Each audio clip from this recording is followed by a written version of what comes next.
పడదు. ఆదాని దగ్గరికి వెళ్ళి అమ్మాని దగ్గరికి వెళ్ళి వాళ్ళ ఇంట్లో మీద పడి కరువు దాడులు చేసి వాళ్ళ ఆస్తులు లాక్కొని ఇంకోరు పంచుతారా? ఎకనామిక్ పాలసీ రీడిస్ట్రిబ్యూట్ చేసేలా ఉంటుంది. అంటే ఇప్పుడు wages as a share of profits. ఇవాళ పారిశ్రామిక మోడీ ప్రభుత్వ హయాంలో ఆ ఆస్తులకు అసలు లాభాలకు ఆ వేతనాలకు మధ్య గ్యాప్ విపరీతంగా పెరిగింది. అంటే కార్పొరేట్ ప్రాఫిట్స్ ఏమో పెరుగుతున్నాయి, కార్మికుల ఉద్యోగుల వేతనాలేమో ఈ ప్రాఫిట్స్లో భాగంగా చూస్తే తగ్గుతున్నాయి. సో మరి ఇది కోరుకుంటాడా మోడీ? అందుకే మోడీ అంటున్నాడు ఎవరి ఆదాయ సమపంపిణీ ఉండకూడదు అని.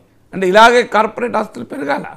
22 కోట్ల మందికి రోజుకు 375 రూపాయలకు కూడా ఆదాయం లేకపోతే గౌతమ్ అదానీ ఆస్తులు 1600 కోట్ల ఆదాయం ఎవ్రీ డే ప్రతిరోజు 1600 కోట్లు. ఈ రకమైన ఎకనామిక్ స్ట్రక్చర్ ఉండడం శ్రేయస్కరమా? నేనేమో ఆదాయ ఆస్తులు తీసుకెళ్ళి ఇంకొకరు పంచమని అంటలేను. సో ఎకనామిక్ రీడిస్ట్రిబ్యూషన్ అనేది ఇట్స్ ఎ కాన్స్టిట్యూషనల్ వాల్యూ. భారత రాజ్యాంగం చెప్పింది, హిందూ ధర్మం కూడా చెప్పింది. హిందూ ధర్మం కూడా దాన ధర్మాలు చేయమని ఎందుకు చెప్పింది?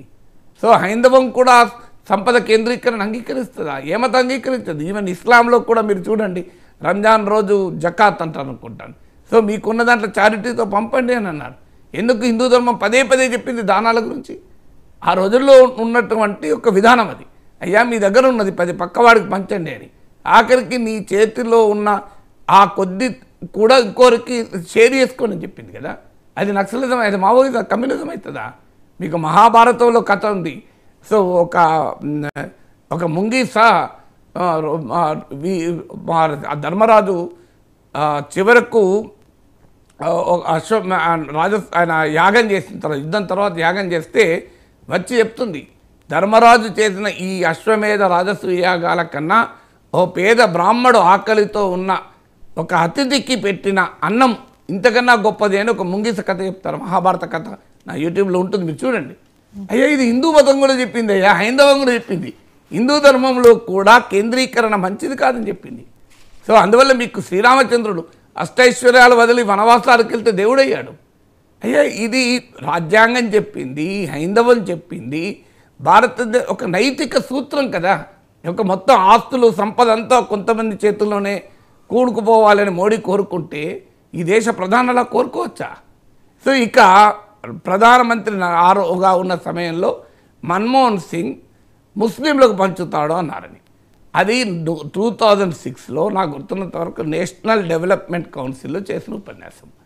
ఆ ఉపన్యాసంలో minorities particularly Muslims are the first claim on nation resources ఈ ఉపన్యాసాన్ని చెప్పి మోడీ విమర్శిస్తున్నాడు. దానిపైన ఆ రోజుల్లోనే ప్రైమ్ మినిస్టర్స్ ఆఫీస్ క్లారిఫికేషన్ ఇచ్చింది. అసలు మన్మోహన్ సింగ్ అన్నది అది కాదు, అందులో కొద్ది భాగం మాత్రమే బయటకు వచ్చింది. ఆయన అన్నది ఏంటి అంటే దేశంలో SC, schedule caste, schedule tribes, backward classes, women, children, minorities and particularly Muslims should have the first claim on nation resources. అంటే అర్థం ఏంటి? అందులో ఎస్సీ, ఎస్టీ, బీసీ, మహిళలు, పిల్లలు, అంటే ఎవరికైతే వనరులు అందుబాటులో లేవో, ఎక్కడైతే పేదరికం ఉందో వారికి ఈ దేశ వనరులో మొదటి హక్కు ఉండాలి అన్నాడు. సో ఇందులో మతం ఎక్కడికి వెళ్ళి వచ్చింది? ఒక ముస్లింలే కదా. సో అందువల్ల అది ప్రధానమంత్రి కార్యాలయం, నేను నేషనల్ ఛానల్స్లో చూస్తున్నా, పిఎంఓ కార్యాలయం వెబ్సైట్లో కూడా ఆ రోజుల్లోనే పెట్టారు. సో దాన్ని ఇప్పుడు వక్రీకరించి మన్మోహన్ సింగ్ ఇలా అన్నాడు అని మొదలుపెట్టారు. సో అందువల్ల ఇక్కడ బేసిక్ ఫండమెంటల్ పాయింట్ ఏంటంటే మంగళసూత్రం అని ఏ కాంగ్రెస్ మేనిఫెస్టో ఎక్కడ, నేను కాంగ్రెస్ మేనిఫెస్టో చదివాను ఎక్కడ ఉందా అని, మంగళసూత్రాలు తీసి ఇస్తారని అన్నారా?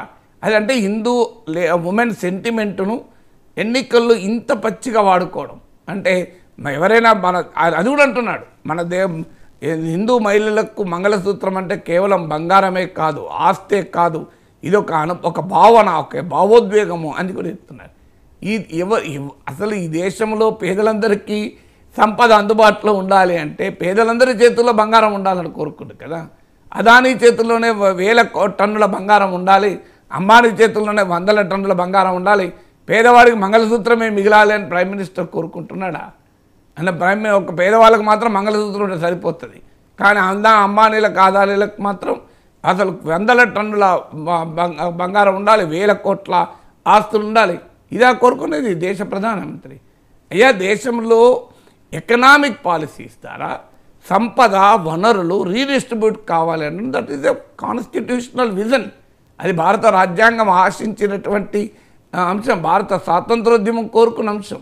దేశంలో 140 కోట్ల మందికి ఈ దేశ వనరులలో సమ హక్కు ఉంటుంది కదా. అది కాదు, ఉండకూడదు, అదానికే ఉండాలి, అదాని ఆస్తులు మాత్రమే పెరగాలి అనే ఆర్థిక సిద్ధాంతాన్ని అంగీకరించగలమా? అందువల్ల ఇవాళ ప్రధానమంత్రి ఒక ఆర్థిక సిద్ధాంతం చెప్తున్నాడు. ఈ దేశంలో ఆస్తులు ఆదాయాలు కొద్దిమంది చేతుల్లోనే కేంద్రీకృతం కావాలి, అది సమ పంపిణీ జరగకూడదు. సమ పంపిణీ అంటే మావోయిజం, సమ పంపిణీ అంటే కమ్యూనిజం, సమ పంపిణీ అనేది దేశంలో జరగకూడదు అంటున్నాడు. కాదు, ఇది విధానం కాదు. ఈ దేశ సంపద వికేంద్రీకృతం కావాలి, ఈ దేశంలో ఆదాయాలు ఆస్తులు ప్రజలందరికీ అందుబాటులోకి రావాలి అనే ఆర్థిక సిద్ధాంతం ప్రత్యామ్నాయం అవుతుంది. ఏది మంచిదో ప్రజలను ఆలోచించమనండి. కొద్దిమంది చేతుల్లో సంపద కేంద్రీకృతమైతే మంచిదా? అది ఎకానమీకి కూడా మంచిదా? ఏ ఎకానమిస్ట్ కూడా అంగీకరిస్తాడా? ఈ దేశంలో కోట్లాది మంది కొనుగోలు శక్తి వచ్చినప్పుడు, ఈ దేశంలో ఉన్న 140 కోట్ల మందికి కొనుగోలు శక్తి వస్తే కదా ఈ దేశ ఎకానమీ డెవలప్ అయ్యేది. ఒక అంబానీ అదానీల చేతుల్లోనే 1000 కోట్లు ఉంటే డెవలప్ అవుతుందా ఇదే సంపద? సో అందువల్ల ఒక ఆశ్చర్యకరంగా ప్రైమ్ మినిస్టర్ మాట్లాడడం కేవలం మతభావాలను రెచ్చగొట్టి, హిందూ మహిళల భావోద్వేగాల ఎమోషన్స్ను రెచ్చగొట్టి ఒక రకమైనటువంటి రాజకీయ లబ్ధి పొందామనేటువంటి very very cheap political tactics unbecoming of a prime minister స్థాయిలో చేయాల్సినటువంటి పని కాదు. ఎందుకంటే ఎవడో వీధి లెవెల్ స్థాయి రాజకీయ నాయకుడు అన్నాడంటే మనం పట్టించుకోదు. ఈ దేశ గౌరవం ప్రపంచంలో ఎలా ఉంటుంది? మళ్ళీ ఇదే ప్రధానమంత్రి సౌదీ అరేబియా పోయి, అలాగే మరి ఇదే ప్రధానమంత్రి యునైటెడ్ అరబ్ ఎమిరేట్స్ పోయి అక్కడ రాచరిక ప్రభువులు మత ఛాందసవాద ఇస్లామిక్ ప్రభువులతో కౌగలించుకుంటారు. వారితో బ్రహ్మాండమైన స్నేహం, మామూలు స్నేహం కాదు, వ్యక్తిగతమైన స్నేహం. అది ఏ రకంగా కరెక్ట్? మరి ఇక్కడ దేశంలో ముస్లింలను ఇలా టార్గెట్ చేస్తూ మరి అక్కడ పోయి ముస్లిం ప్రభువులే కదా. నుపుర్ శర్మ అనే భారతీయ జనతా పార్టీ జాతీయ ప్రతినిధి, ఆమెను ఎందుకు సస్పెండ్ చేశారు?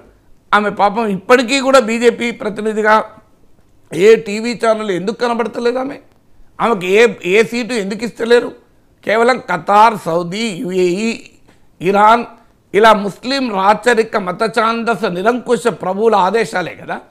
వాళ్ళు విమర్శిస్తూనే కదా నుపుర్ శర్మను తొలగించింది. ఈ దేశ ప్రతిపక్షాలు విమర్శిస్తే తొలగించలే. మరి ఆ ముస్లిం ప్రభువుల విమర్శిస్తే, డిమాండ్ చేస్తే బీజేపీ తన జాతీయ అధికార ప్రతినిధిని పార్టీ నుంచి తొలగించింది కదా. ఇది ఎట్లా కరెక్ట్ అవుతుంది? అందువల్ల దేశ ఎన్నికల్ని ఉద్యోగాలపైన, ఆర్థిక అవసరాలపైన, ఈ దేశంలో ఉన్న ధరలపైన వీటిపైన చర్చ పెట్టాలి తప్ప మంగళసూత్రాలు తీసుకెళ్తారు, మీ ఊర్లో మీకు పల్లెటూరులో ఇల్లుంటే లాక్కెళ్తారు, మీ దగ్గర ఉన్న అపార్ట్మెంట్ లాక్కెళ్తారు, అపార్ట్మెంట్ లాక్కెళ్ళి ఏం చేస్తారు? నీకున్న ఒక అపార్ట్మెంట్ తీసుకుపోయి ఇంకోరికి ఎవరికి ఇస్తారు? అయ్యా నీకు ఇల్లు లేనివాడికి ఇల్లు ఇవ్వాలి, ఒక్కని చేతిలోనే ఆస్తులు ఉండకూడదు, సంపద లేని ఏమీ కనీసం మంగళసూత్రమే ఉన్న తల్లులకు కనీసం ఇంకో తులమో 2 తులాలో కొనుక్కునే ఆర్థిక శక్తి ఇవ్వాలి అనే ఆర్థిక సిద్ధాంతం తప్పేట్లయితుంది. నాకు అర్థం కాని అంశం. ఇల్లు లేని వాడికి ఇల్లు ఇవ్వాలి, అపార్ట్మెంట్ కొనుక్కోలేని కెపాసిటీ ఉన్నవాడికి అపార్ట్మెంట్ కొనుక్కునే కెపాసిటీ ఇవ్వాలి. ఈ 10 ఏళ్లలో మీరు చూడండి, పర్సనల్ ఇన్కమ్ ట్యాక్స్ కట్టే వాళ్ళు ఎక్కువండి.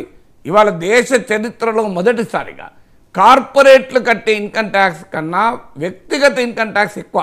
అంటే నాలాంటి వాళ్ళు, మీలాంటి వాళ్ళు ఈ దేశంలో ఉన్న సాధారణ మధ్యతరగతి ఉద్యోగులేమో ఆదాయ పన్ను ఎక్కువ కడుతున్నారు, కార్పొరేట్లను తక్కువ కడుతున్నారు. ఈ ఆర్థిక విధానాన్ని ప్రైమ్ మినిస్టర్ సమర్థిస్తున్నాడు. అది కాదయ్యే